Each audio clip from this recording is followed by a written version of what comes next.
Welcome to Mercy Medical Center's live webinar.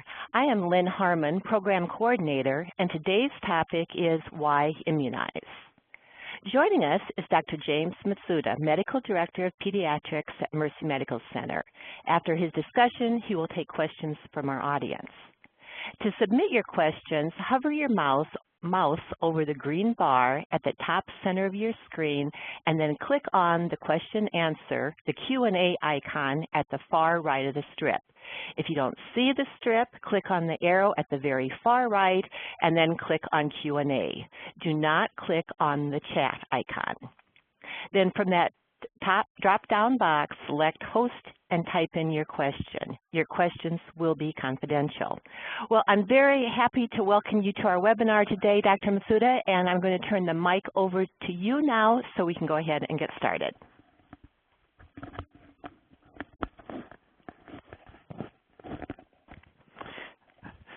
Thank you. I'm Dr. James Matsuda. I'm the Medical Director of Pediatrics at Mercy Hospital, and I'm going to talk about immunizations today. So these are the topics I want to talk about today. Number one, to learn why vaccines are an important public health measure in preventing disease. To discuss the currently recommended pediatric immunizations. To discuss the safety and efficacy of childhood vaccines, and lastly, to examine some common myths and misconceptions about childhood vaccinations. The one thing we do know is that vaccines prevent disease. In fact, vaccines are probably the single most important public health measure we have implemented in our lifetime to prevent disease.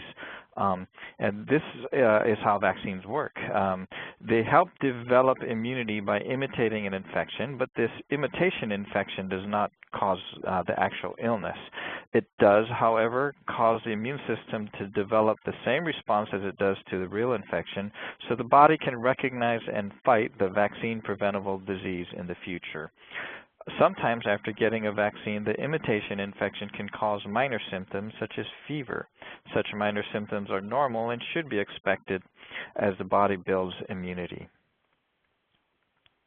So why are childhood vaccines so important? Well, we know that newborns are protected by antibodies they got from their moms, and that's called passive immunity. However, this immunity goes away during the first year of life. If an unvaccinated child is exposed to a disease germ, the child's body may not be strong enough to fight the disease. Before the advent of vaccines, many children died from diseases that vaccines now prevent, such as whooping cough, measles, and polio. Those same germs do exist today, but because babies are now protected by vaccines, we do not see these diseases nearly as often. Immunizing individual children also helps protect the health of our community, especially those people who cannot be immunized. These include children who are too young to be vaccinated. For example, children less than a year old cannot receive the measles vaccine but can be infected by measles virus, and those who cannot be vaccinated for other medical reasons. This is a list of vaccine-preventable diseases and the vaccines that present them. I won't talk about all of these diseases, I do want to highlight on a few.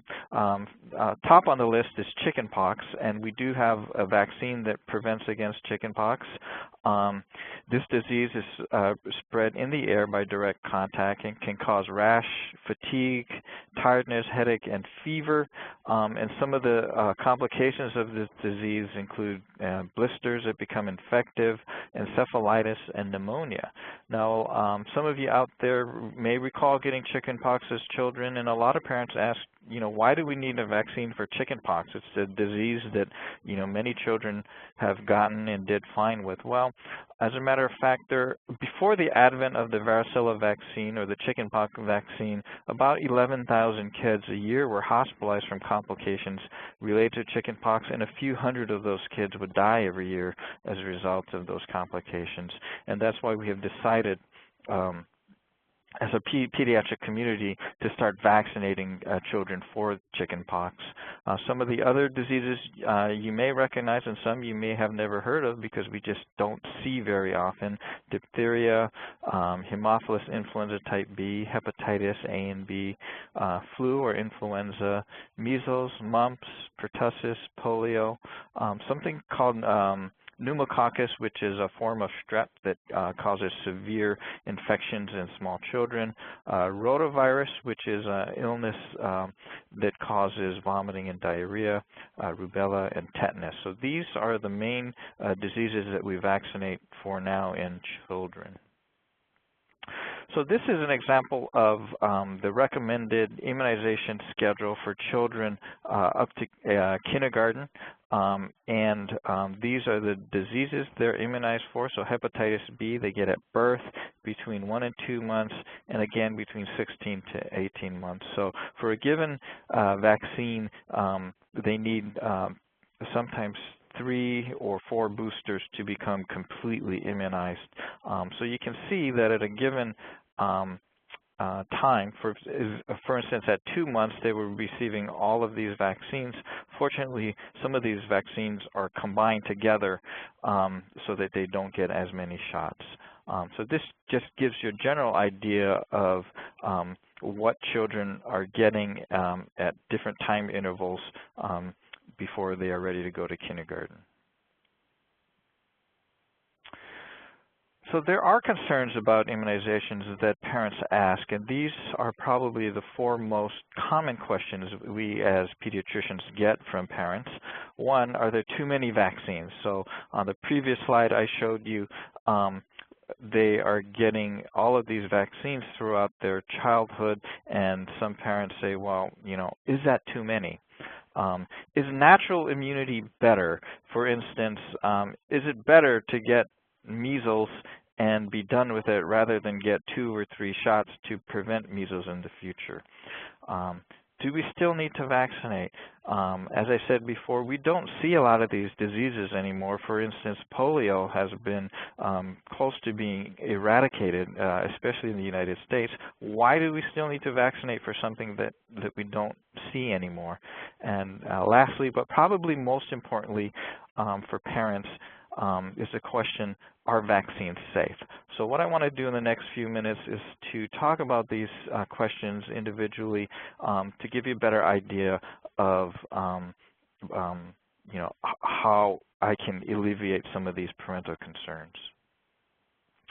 So are we getting too many vaccines to our children? In a national survey of parents, about 1/4 of parents questioned the number of shots given to children, and another 25% were convinced that vaccines somehow weaken the immune system instead of strengthening the immune system. So what do we know? We know that children are exposed to thousands of different antigens, bacteria, dust, viruses daily, and antigens are anything the body encounters that the immune system responds to. Vaccines are just a small part of what a child's immune system faces daily.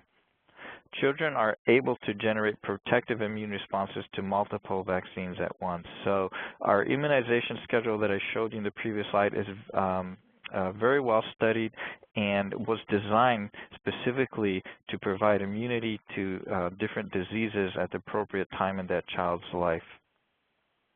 And also we know that vaccinated children get fewer infections, both vaccine-preventable and unrelated infections, than children who are not vaccinated.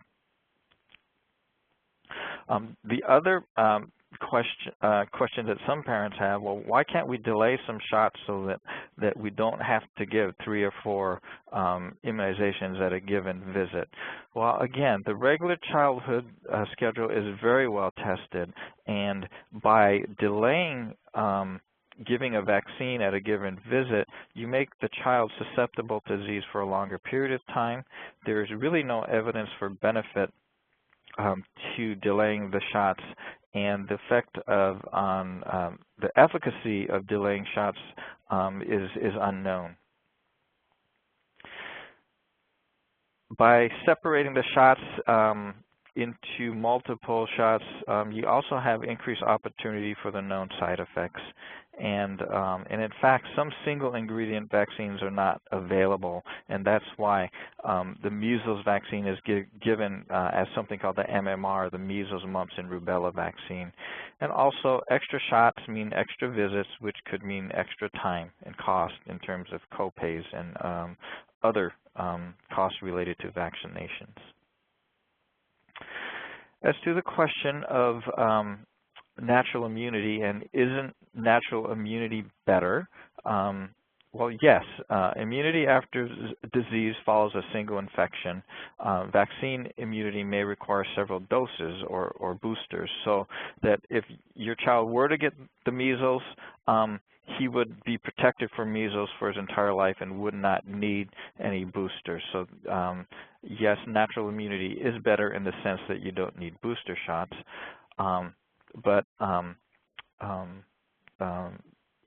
The bigger answer, or the more important answer, is no.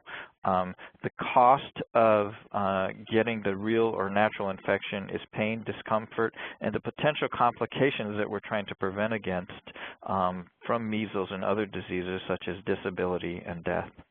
And we know that vaccines are one of the safest and most effective disease prevention tools known.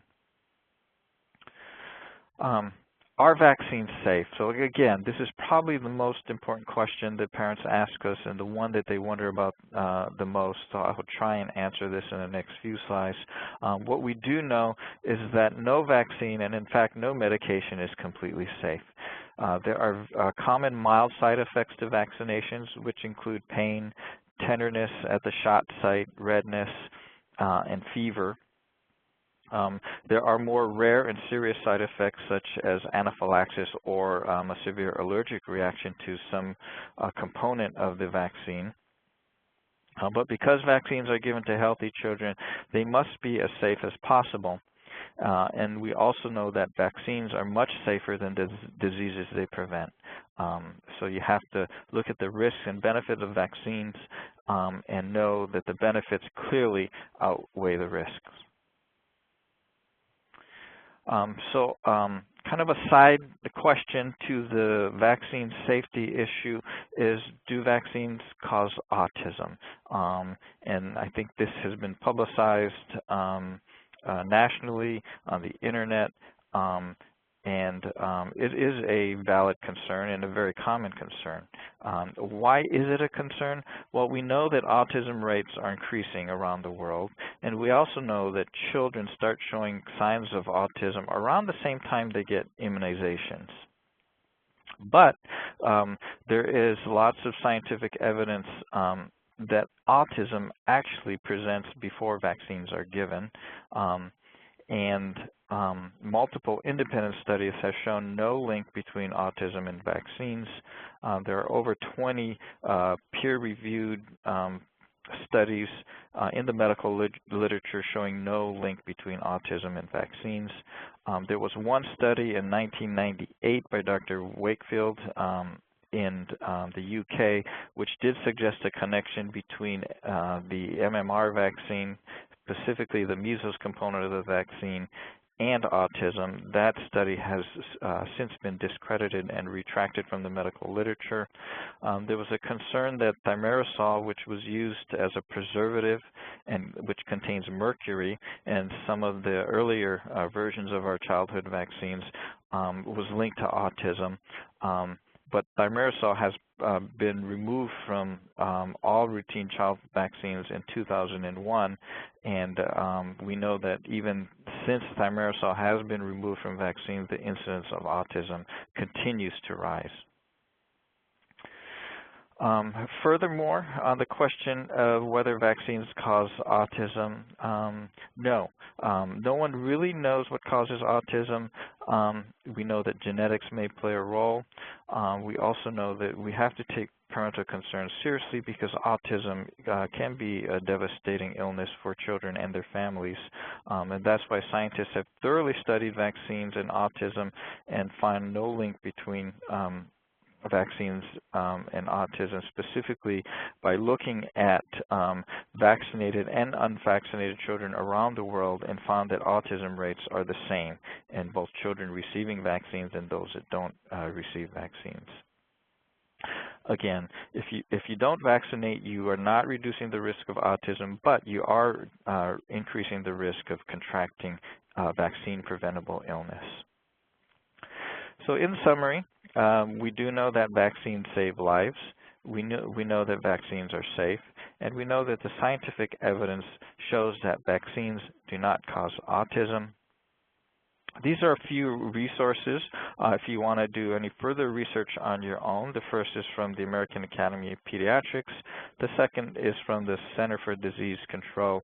And the last resource is from the Immunization Action Coalition. If you have any further questions, I'll be happy to answer those in the question and answer period.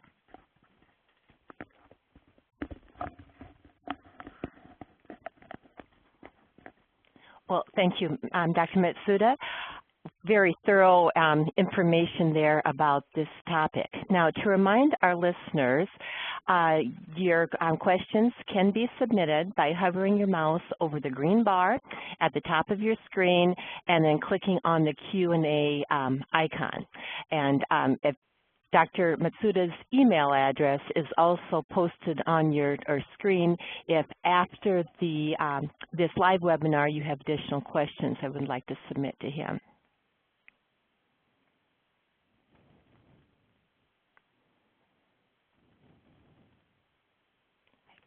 Our first question we have comes from a grandmother, it sounds like. I did not have chickenpox as a child, and I'm concerned that I could expose my baby granddaughter. Should I be vaccinated as an adult?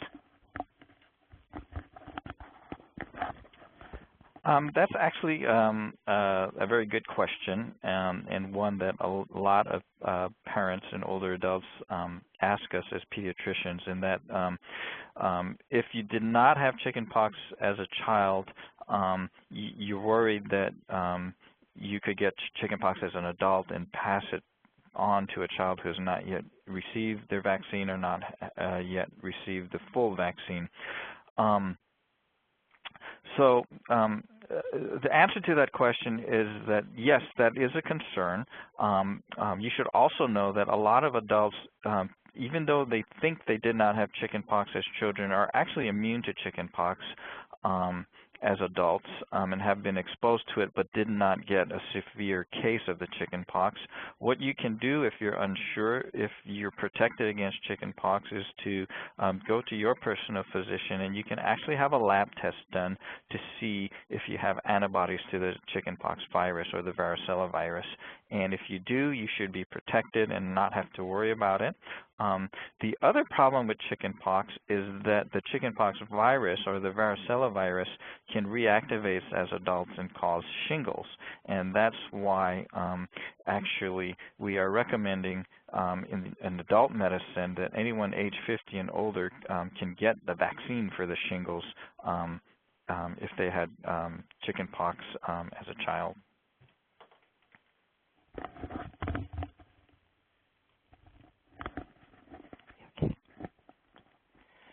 Next question came in. I read an article about increase in peanut allergies and other food sensitivities related to vaccines.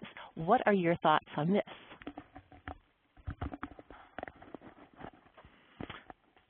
This is also a good question, and a question that parents have, and that is, by getting vaccines, does that increase my child's chance of getting peanut allergies or other food sensitivities?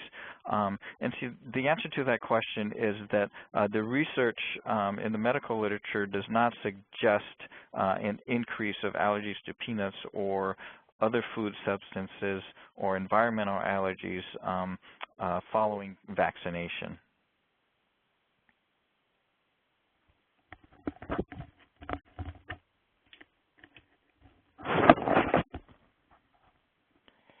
Next question.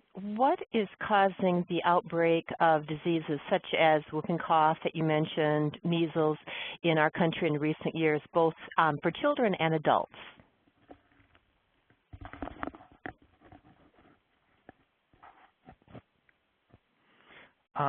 That also is a good and actually a timely question, because I'm sure all of you have seen in the news on the internet of outbreaks of whooping cough, which is caused by the pertussis bacteria, and measles, which is caused by the measles virus. You know, the question is, why are we seeing these outbreaks if we are still immunizing for these diseases? Well, the answer for whooping cough is that a lot of children who receive the whooping cough or the pertussis vaccination of children have lost immunity as they grow older, and for that reason we are recommending a pertussis booster at age 11 and 12, and also for all adults. And the reason, again, is because in some individuals, the protection to the whooping cough bacteria wanes over time. And so what's happening is adults are getting whooping cough and passing it on to younger children who have not yet received their immunizations, particularly young babies who have not received their full 5 doses of the pertussis vaccine, causing infants and small children to contract the illness. So the way we protect these babies is by trying to vaccinate or revaccinate older children and adults against that disease.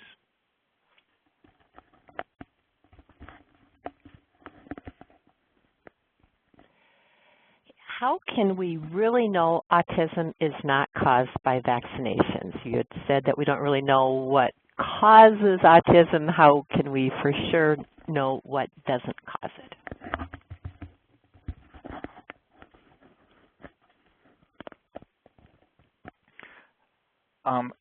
Again, excellent question, and like I said before, very common concern with parents is, do vaccines cause autism in any way? We do know that the rates of autism have been going up over the years, and what we do know is that we are becoming better as physicians at diagnosing autism, and that is contributing to the increased rate of autism that we're seeing. But more importantly, because this is such an important question, a lot of research has been done to make sure that vaccines are safe and do not cause autism. And again, there have been at least 20 published studies showing no link between autism and immunizations.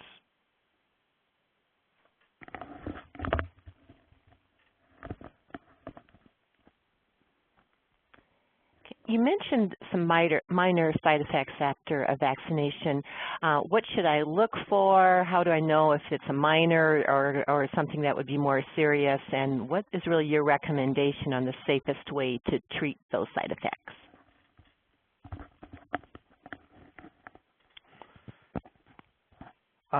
So again, minor side effects following immunizations are fairly common, and those include pain or redness at the site of the injection and fever. In terms of when does that become a concern, well, if the pain or redness lasts for more than 24 hours, or if the fever lasts for more than 24 hours, I would definitely call your child's physician, explain to them what you're seeing, what you're observing, and have the child rechecked if any of those symptoms last for more than 24 hours. And I think it's also important to know that in terms of the more serious side effects of vaccines, such as severe allergic reactions, those are very uncommon, but should also be reported right away to your physician.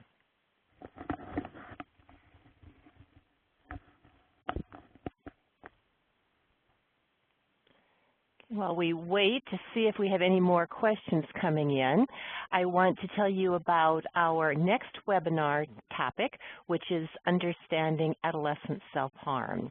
Katie Moon, a Mercy Family Counselor, will be the speaker, and this will occur on Tuesday, May 6th at noon to 1.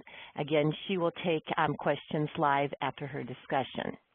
Now, a tape of today's program will be available at the website at the bottom of your screen that's up right now, mercycare.org/live. And this is usually posted within the next day or two.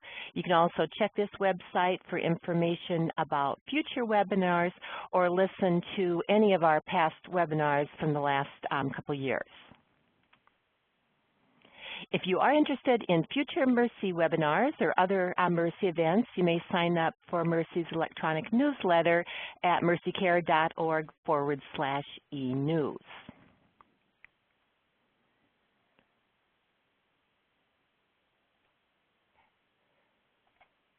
Okay, I believe we have covered all the questions that were submitted to us today. But again, if you have additional concerns or questions after we sign out here, Dr. Matsuda can be reached at his email address on your screen, jjmatsuda@mercycare.org. Well, thank you all for joining us today.